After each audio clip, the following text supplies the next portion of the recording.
আজি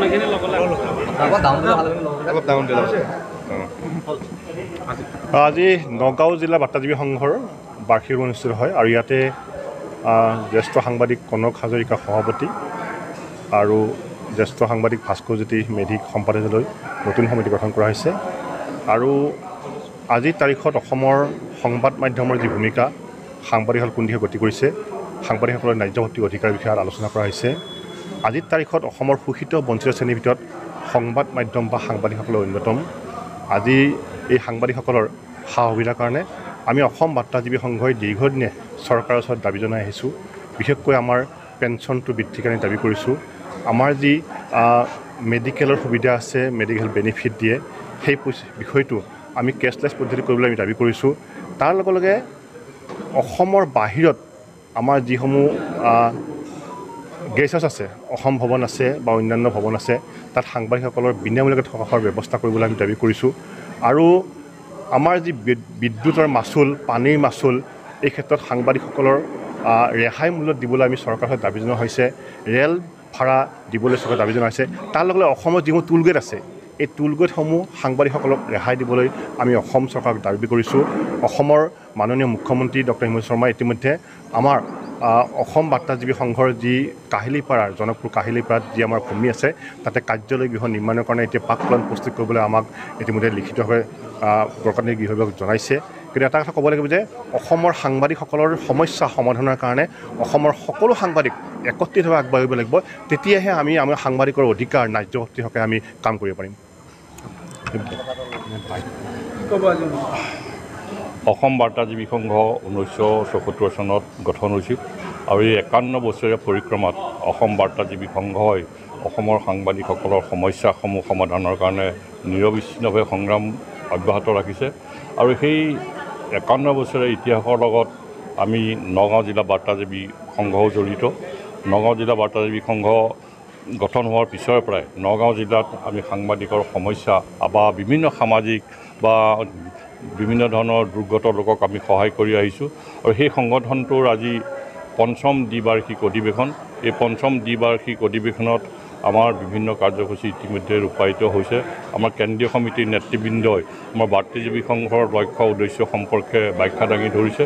আৰু আজি প্ৰতিনিধি সভাই আগন্তুক দুবছৰৰ কাৰণে এখন নতুন কাৰ্যনিৰ্বাহক সমিতি গঠন কৰিছে। এই কাৰ্যনিৰ্বাহক সমিতিখনৰ সভাপতি হিচাপে কনক হাজৰিকা, সাধাৰণ সম্পাদক হিচাপে ভাস্কৰজ্যোতি মেধি আছে। আমি আমাৰ নেতৃত্বত আমাৰ এই যি নতুন সমিতি গঠন হ'ল, এই নতুন সমিতিখনে আহি থকা দিনত নগাঁও জিলাত বাৰ্তাজীৱী সংঘৰ সংগঠন শক্তিশালী কৰিবৰ কাৰণে আমি সংকল্পবদ্ধ হৈছোঁ। আজি অনুষ্ঠান নগাঁও বাৰ্তাজীৱী সংঘৰ দ্বিবাৰ্ষিক অধিৱেশন আছিল আৰু এই অধিৱেশনৰ সমান্তৰালভাৱে প্ৰতিনিধি সভা আৰু লগতে নগাঁও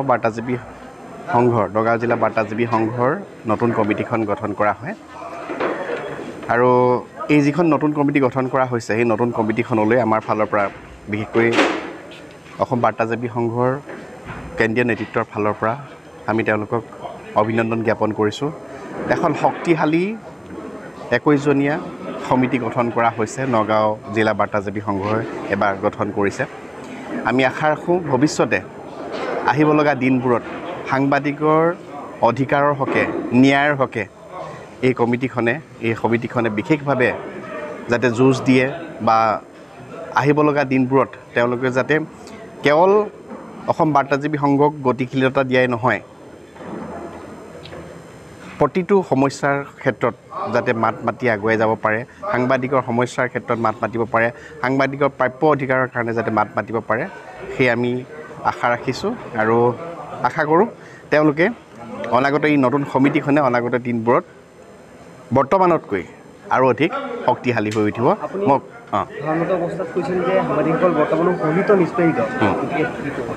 নিশ্চয়কৈ একদম সঁচা কথা এই কথাটো। বিশেষকৈ প্ৰথম কথা হ'ল আজি অসমৰ সংবাদ মাধ্যম ৰাজনীতিৰ হাতোৰাত। আজি ইচ্ছা কৰিলে আপুনি বাতৰি এটা পৰিৱেশন কৰিব নিজৰ মতে নোৱাৰে। আপুনি কৰি নিয়া বাতৰিটো আপুনি বাজিবনে নাবাজে সেইটো নিশ্চয়তাই নাই। আৰু আজি যদি আপুনি কাৰোবাক প্ৰশ্নও সোধে, প্ৰশ্ন সোধাৰ অধিকাৰো বৰ্তমান সাংবাদিকসকলে হেৰুৱাই পেলাইছে। হয়তো প্ৰশ্ন সোধাৰ কাৰণে কোনোবা সাংবাদিক হয়তো বিশেষকৈ কৰ্মসংস্থাপন হেৰুৱাবলগীয়া এটা পৰিৱেশ অসমত হৈছে গতিকে এনে এটা অৱস্থাত সাংবাদিকসকলে নিৰপেক্ষতা অৱলম্বন কৰি এটা শক্তিশালী ভূমিকা ল'লেহে এই অপশক্তিবোৰৰ বিৰুদ্ধে জয়ী হ'ব পাৰিব বা এই সাংবাদিকসকল যিদৰে নিষ্পেষিত হৈ আছে শোষিত হৈ আছে এই তেনে এটা পৰিৱেশৰ পৰা বিশেষকৈ সাংবাদিকসকলে এটা ভাল ফল পাব